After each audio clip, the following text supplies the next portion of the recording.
ኢየሱስ ላንቺ ማን ነው? መሸሸጊያዬ ነው። ደበቅበታለሁ።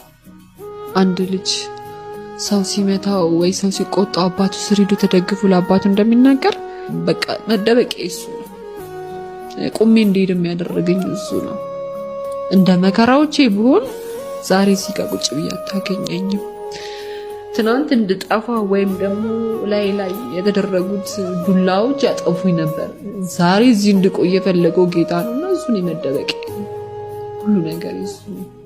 እኔ በማንም አልታመንም ከሱ በስተቀር። ምክንያቱም ሁሉም ሰው ተሰባሪ ነው። እናት እንኳን ከልጅ ትመርጣለች አይደለም፣ ወዳለው ታደላለች። እሱ ግን ኃጢአተኛ ነሽ ወይስ ደግሞ ተጠቅሚኛለሽ ብሎ አይደለም ለኔ ዋጋ የከፈለው አይደለም፣ እንዲሁ ስለሚወደኝ ነው። ስለዚህ መደበቂያዬ ነው እሱ።